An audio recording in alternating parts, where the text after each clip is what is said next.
Assalamualaikum warahmatullahi wabarakatuh. Baik anak-anak, untuk pelajaran SKI dibuka LKS halaman 42. Mari kita bahas, di garis bawahi inti-intinya sehingga tulisan yang banyak yang ada di LKS bisa lebih mudah dipelajari. Untuk nanti ujian, anak-anak pelajari LKS SKI utamanya pada materi hijrah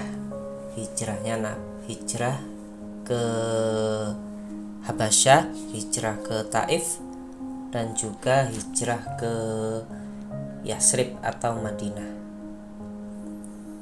Baik, yang pertama hijrah ke Yasrib pada halaman 42. Di sini anak-anak diharap mengetahui sebab Nabi Muhammad hijrah ke Yasrib.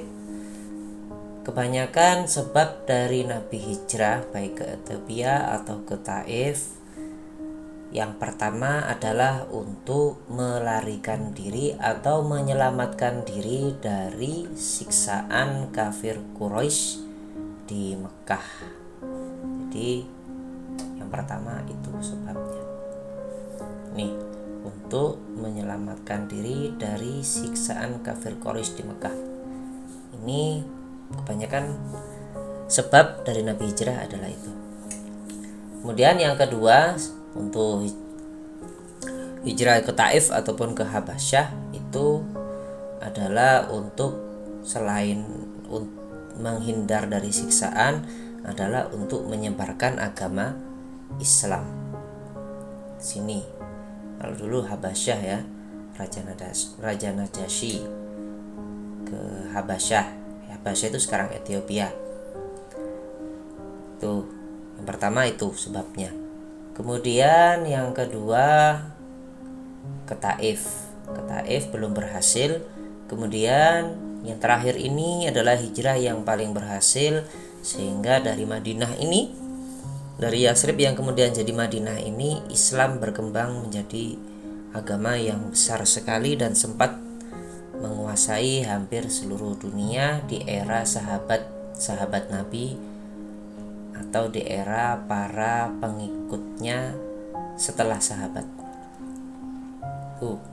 Jadi sebabnya yang pertama adalah tekanan dari kaum kafir Quraisy. Jadi di Mekah itu pada awal hijrah Nabi selama 12 atau 13 tahun itu sangat sulit sekali menyebarkan agama Islam di Mekah dan mendapat banyak siksaan. Keberhasilan Nabi dimulai dari hijrahnya Nabi ke Madinah ini. Ini kapan? Yaitu sekitar tahun 12 atau 13. Ini. Yang pertama, ini kita mengetahui di halaman 43 pada tahun 11 kenabian di Aqobah. Ya, Aqobah itu adalah sebuah tugu batu terletak di antara Mina dan Mekah. Nih, bertemu dengan Nabi. Ya, menyatakan masuk Islam di Mekah ini pada saat itu. Kemudian berjanji akan bertemu lagi tahun depan. Tahun depan kapan? Pada musim haji tahun 12 kenabian. Kok ada haji, Pak? Nah, zaman dahulu pada musim haji itu banyak dari agama manapun itu pergi ke Ka'bah. Seperti itu. Kalau dulu kan Ka'bah masih banyak berhala, jadi kebanyakan mereka adalah penyembah berhala itu pada musim haji. Jadi Mekah itu, di Ka'bah itu pada zaman dahulu terkenal dengan keajaibannya Ka'bah pada zaman dahulu. Sampai-sampai sebelum Nabi wafat, seorang raja dari Yaman itu membangun gereja yang sangat besar, Raja Abraha itu, yang kemudian mau menyerang Ka'bah agar orang-orang itu datangnya bukan datang ke Ka'bah, tapi datangnya ke gereja yang ada di Yaman milik Abraha, pasukan gajah itu. Tapi tidak berhasil. Lanjut, pada tahun ke-12 ini ada 12 orang. Kemudian apa yang mereka lakukan? Mereka juga menyatakan keislamannya. Pertemuan di Aqobah dengan warga Madinah. Kemudian lanjut pada tahun ke-13 kenabian, lebih banyak lagi. Di sini ada 73 laki-laki dan 2 perempuan.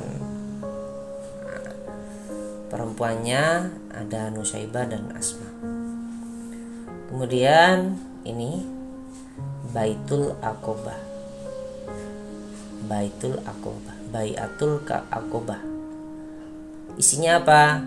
Bait Aqobah ini pertemuannya sebenarnya ada 3 kali, tapi disebutnya sebagai Bait Aqobah 1 dan Bait Aqobah 2. Hanya 2 disebut 2. Bait Aqobah ini yang terkenal yang ada di Bait Aqobah 2, Baiat Aqobah 2. Menaati Nabi Muhammad, menafkahkan harta, amar ma'ruf nahi mungkar. Cukup 3 kalau ditanya tentang isi dari Baiatul Aqobah. Kenapa dinamakan Baitul Aqobah? Karena terletak baiat tersebut terletak di Aqobah. Udah tahun 11, 12, 13. Lanjut menjelaskan dengan keadaan sosial dan geografis Madinah. Madinah ini kalau sekarang disebut dengan Madinah Al-Munawwarah, artinya kota yang bercahaya. Ini garis bawah ya. Pokoknya yang saya tulis ini di garis bawahi. Setelah ini Madinah ini dikenal setelah masuknya Islam ke kota ini. Sebelumnya Yasrib, gitu ya. Di mana di lembah yang subur 300 km sebelah utara kota Makkah. Jadi kalau Nabi hijrah ke Madinah itu jalannya jalan ke utara. Yasrib dikelilingi gunung berapi. Masyarakatnya berternak unta, sapi, kambing, berdagang. Udah ya. Kemudian ini yang perlu dihafal, ada 3 suku besar dari agama Yahudi di Yasrib, yaitu Qainuqa, Bani Nadir, dan Quraizah. Jadi di sini ada suku penyembah berhala, ada suku dari Yahudi. Yahudi itu kalau dulu agamanya Nabi Musa, dari Nabi Musa. Ini selain dari Yahudi ada suku utama adalah yang kemudian nanti masuk Islam, yaitu suku Aus dan Khazraj.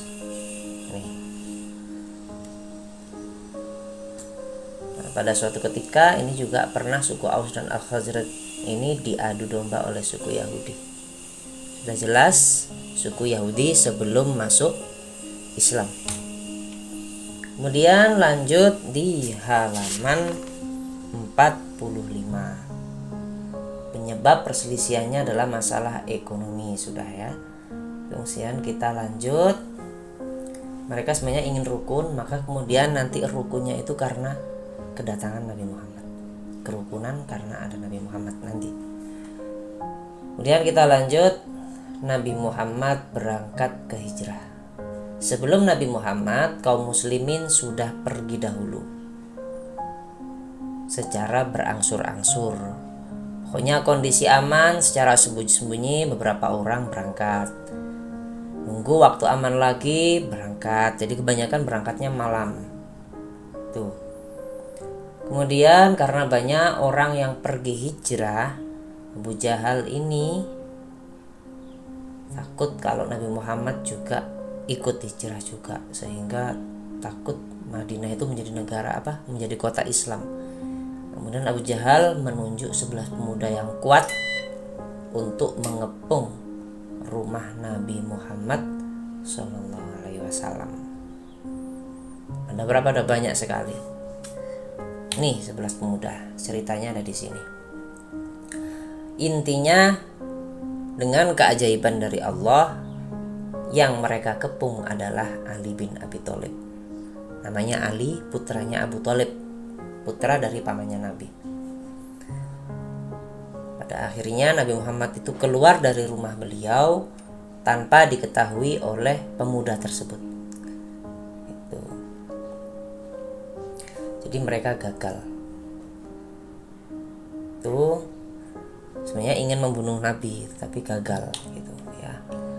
Lanjut, di tengah-tengah perjalanan padang pasir, Nabi Muhammad ini berangkatnya bersama Abu Bakar ya, bersama Abu Bakar As-Siddiq. Nah ini di cerita Isra Mi'raj, Abu Bakar ini disebut As-Siddiq karena langsung mempercayai peristiwa Isra Mi'raj. Kapan Nabi Muhammad berangkat? Nah ini berangkatnya tahun ke-13 kenabian. Tepatnya kalau ada pertanyaan tentang tanggal 27 Safar. Di tengah perjalanan, ketika diketahui ternyata yang sembunyi adalah Ali bin Abi Thalib, para pemuda tadi mengejar. Di tengah-tengah perjalanan, beliau berdua, Abu Bakar dan Rasulullah bersembunyi di Gua Sur. Di situ. Kemudian karena takut dikejar, takut dikeroyok, takut dibunuh, Abu Bakar takut. Nabi menenangkan dengan di situ ada ayat yang turun, jangan bersedih hati, sesungguhnya Allah bersama kita. Quran surat At-Taubah ayat 40. La tahzan innallaha ma'ana. Jadi Nabi Muhammad dan Abu Bakar bersama di Gua Sur selama 3 hari 3 malam. Setelah hari keempat, beliau berdua keluar, kemudian menyewa seorang kafir yang dapat dipercaya bernama Abdullah bin Uraikid dengan dikawal oleh Amir bin Fuhairah. Di tengah perjalanan ya diikuti oleh Suraqah bin Malik. Nah ini nanti yang mungkin keluar ya, karena yang membunuh Nabi ini dihadiahi 100 ekor unta. Akan tetapi ketika mendekati Nabi, kudanya jatuh tersungkur dan akhirnya minta ampun kepada Nabi, tidak jadi membunuh. Gitu ceritanya. Kemudian lanjut pada halaman 48, tiba di Kuba. Tiba di Kuba masih tahun ke-13 kenabian. Jadi usia Nabi perkiraan sekitar 53. Nabi Muhammad diangkat 40 ya, jadi sekitar tahun itu sekitar usianya 53. Nah, ini tiba di Kuba. Kuba ini sudah dekat ya, kurang lebih 10 km dari Madinah. Menetap di desa Kuba selama 4 hari. Nah, ini di sana ada masjid pertama sebelum Masjid Nabawi. Ini namanya Masjid Kuba.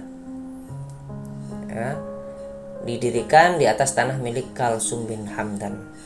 Tiba di Yasrib tanggal 12 Rabiul Awal, sama dengan tanggal lahirnya Nabi. Nah, kemudian para penduduk Yasrib menyambut dengan gembira. Kemudian di mana beliau berhenti? Beliau berhenti di rumahnya Abu Ayyub Al-Ansori berdasarkan untanya berhenti di mana. Karena di sana banyak yang menawarkan, jadi Nabi Muhammad mengikuti untanya. Kemudian di situ beliau membangun masjid namanya Masjid Nabawi. Milik siapa? Milik 2 orang anak yatim bernama Sahal bin dan Suhail. Nah ini yang memiliki tanah Masjid Nabawi ini pahalanya mengalir terus ini ya, karena sedekah jariyahnya.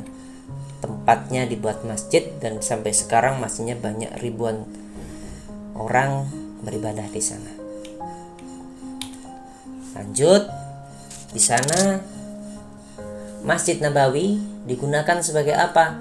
Peribadatan, kegiatan masyarakat, latihan. Kalau dulu ada latihan perang karena perang, dan juga ada pendidikan. Nah, itu. Kemudian di sana ada istilahnya muhajirin, yaitu orang-orang yang hijrah dari Mekah. dan Ansor, yaitu orang-orang yang menolong, yaitu penduduk Madinah. Hikmahnya apa dari hijrah Nabi Muhammad? Hijrah Nabi Muhammad ke Yasrib, hijrah ke Taif, hijrah ke Ethiopia, kegagalan, kesedihan, ada Amul Husni. Kegagalan tidak harus menjadikan seseorang berputus asa mencapai tujuan. Ini harus kita ikuti. Yang kedua, untuk mencapai tujuan, seseorang harus berupaya sekuat tenaga dan rela berkorban, tidak boleh malas. Jadi intinya ini ya tadi. Kalau tulisannya banyak nanti kesulitan. Selanjutnya, setelah berusaha dengan sekuat tenaga, hendaklah kita berdoa dan bertawakal kepada Allah. Itu adalah inti dari pelajaran terakhir di SKI. Kemudian kalian lanjutkan dengan mengerjakan halaman 53. Halaman 53 dikerjakan sampai 55. Romawi 1 dan 2. Romawi 1 dan 2. Baik, terima kasih. Itu untuk SKI hari ini. Assalamualaikum warahmatullahi wabarakatuh.